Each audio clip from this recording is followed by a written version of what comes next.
एक इंसान जो इस दुनिया में नहीं है, जो इस पूरी दुनिया को छोड़ के जा चुका है, क्या उसकी आत्मा की शांति के लिए आप ऐसा कुछ कर सकते हो जिससे कि उसकी आत्मा को सुकून और शांति मिले?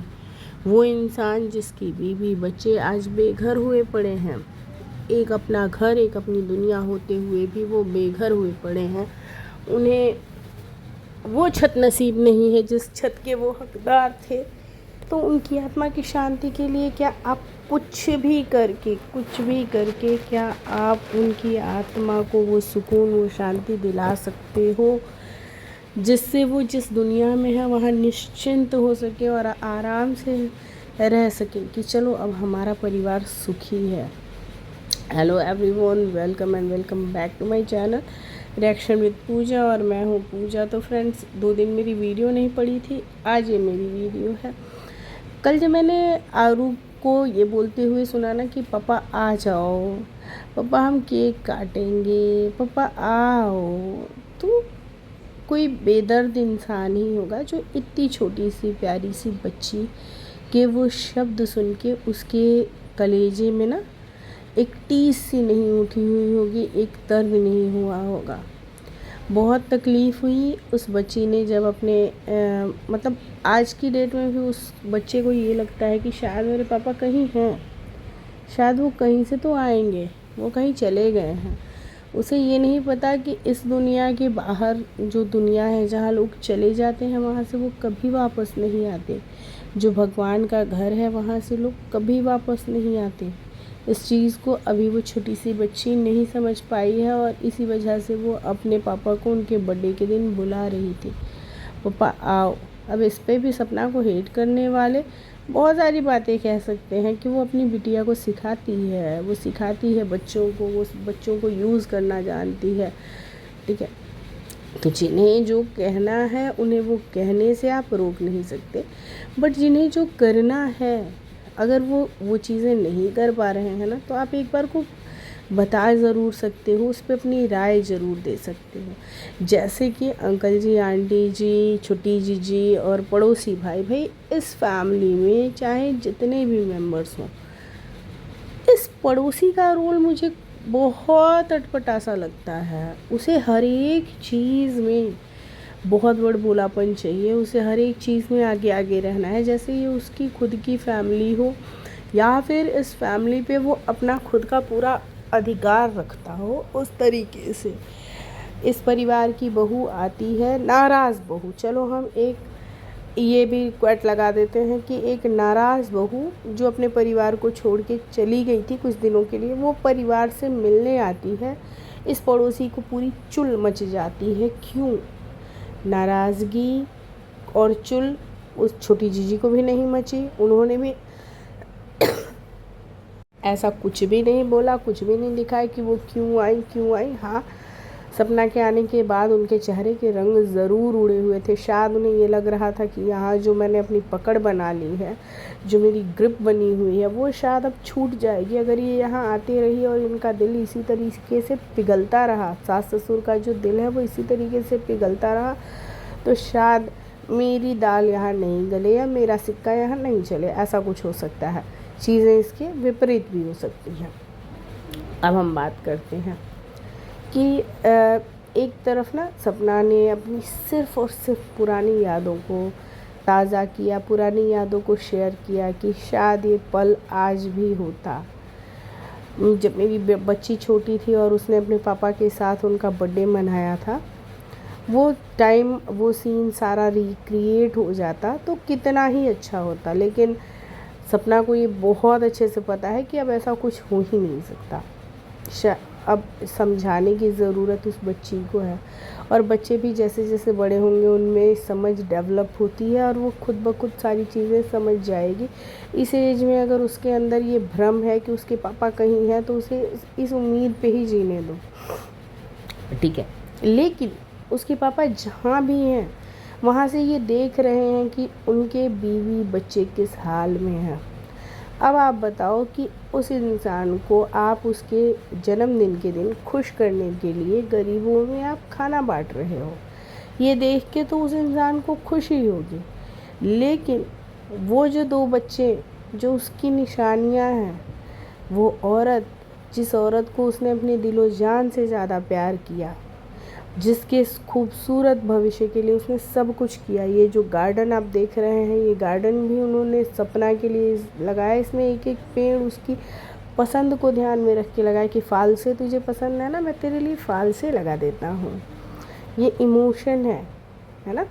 तो इस इमोशनल अटैचमेंट के साथ जिस इंसान ने जिसके लिए सब कुछ किया, आप सबसे पहला जो तिरस्कार कर रहे हो, आप उन्हीं का कर रहे हो। आप गरीबों को अन्न दान कर रहे हो, भोजन का दान कर रहे हो, ज़रूरत की चीज़ें दे रहे हो, बहुत अच्छी बात है। लेकिन साथ के साथ जिन लोगों में उस इंसान की आत्मा आज भी बसी हुई होगी, अगर वो आत्मा इस धरती पे भटक रही होगी ना, तो सिर्फ अपने बाल बच्चों, अपने माँ बाप के इर्द गिर्द, इसके अलावा वो आत्मा कहीं नहीं भटकती है, किसी के लिए नहीं रोती है। तो अभी तो वो आत्मा अपने बीवी और बच्चों को देख के क्या खुश होगी? आपको ये लगता है? किसी को भी प्लीज़ कमेंट में आप ज़रूर बताइएगा मुझे कि क्या ये लगता है कि ये सब कुछ करके, खाना दान करके, अनाज दान करके उस आत्मा को शांति मिल जाएगी? नहीं। उस आत्मा को शांति और सुकून तभी मिलेगा जब वो ये देखेगा कि मेरे बच्चे सेफ़ एंड सिक्योर हैं, उनसे उनका हक नहीं छीना गया है, उन्हें वो सारी चीज़ें मिल रही हैं जिसके सपने उसने कभी ज़िंदा होते हुए देखे थे। उस इंसान ने उन चीज़ों को, ये जिन भी चीज़ों के सपने देखे थे, वो सारे सपने पूरे हो रहे हैं ना, तो उन सपनों को पूरा होता हुआ देख के उसे सुकून मिलता है, उसे खुशी मिलती है कि भाई उसके साथ मैंने अपने जितने भी सपने बुने थे अपने बच्चों को लेके, अपनी बीवी को लेके, वो सारे सपने पूरे हो रहे हैं। क्या राजवीर भाई के सपनों में कभी भी ये सपना रहा होगा कि मेरे माँ बाप कहीं और रहें, मेरी बीवी बच्चे कहीं और रहें, और उनके बीच में एक दूसरे को देखने वाली भी नौबत ना आए, वो एक दूसरे के कट्टर दुश्मन बन के रहें? मेरे बीवी बच्चों को हर एक दिन स्ट्रगल करना पड़े कि रोटी कहाँ से आएगी? माना सपना अच्छे पैसे कमा लेती है, लेकिन उन अच्छे पैसों को कमाने के लिए उसे अच्छी मेहनत भी करनी पड़ती है, उसे अपने बच्चों के प्यार के साथ सेक्रीफाइस भी करना पड़ता है, उसे अपने बच्चों को किसी और के हवाले करके अपना काम भी करना पड़ता है। जब एक पति होता है ना, तो एक बीवी को, एक माँ को ये काम नहीं करना पड़ता, वो काम वो पति कर रहा होता है। यहाँ पे एक पिता भी ना ढाल बन के अपने बच्चे के लिए खड़ा हो जाता है। तो ढाल बन के अगर आप खड़े होते, घर के गार्जियन बन के खड़े होते कि भाई अभी तू अपने बच्चे पाल, तुझे संभालने के लिए मैं हूँ ना, जैसे मैंने अपने बेटों को संभाला वैसे मैं तुझे संभालूंगा। जैसे आज की डेट में आप अपनी बच्ची को संभालने के लिए पूरे स्ट्रॉन्ग बन के खड़े हो और कह रहे हो भाई जिसे नहीं आना हमारे घर वो ना आए, तो ये तो आप टॉन्ट मार रहे हो। आप किसे ये टॉन्ट मार रहे हो कि जिसे नहीं आना हमारे घर? सब्सक्राइबर्स क्या आपके घर जाते हैं और आप उनको आने से मना कर रहे हो? आपने जो ये लाइन कही कि जिसे नहीं देखना वीडियो वो अंशु की वीडियो ना देखे, जिसे दिक्कत है वो अंशु की वीडियो ना देखे, यहाँ तक तो चीज़ें सही थी। जब आपने कहा कि जिसे ज़्यादा दिक्कत है वो हमारे घर ना आए, ये वाली लाइन किसके लिए थी?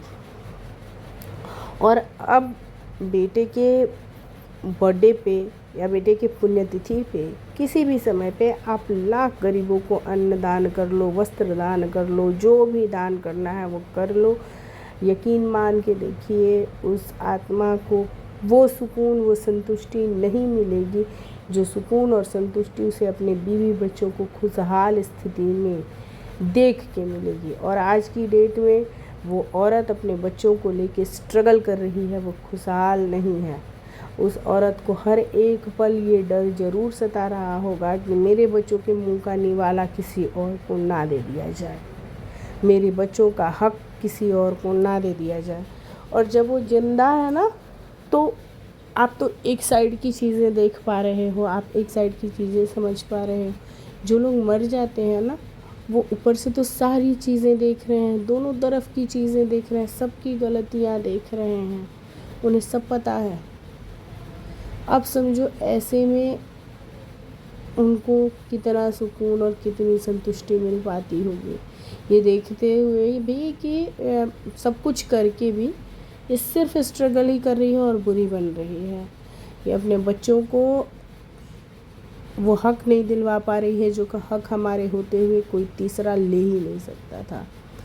तो आप लोगों को मेरी बात आज की कैसी लगी फ्रेंड्स, प्लीज़ कमेंट में बताइएगा। और वीडियो अच्छी लगी हो तो वीडियो को लाइक, चैनल पर नहीं हो तो चैनल को सब्सक्राइब ज़रूर कीजिएगा। मिलते हैं नेक्स्ट वीडियो में। Till then take care, bye bye.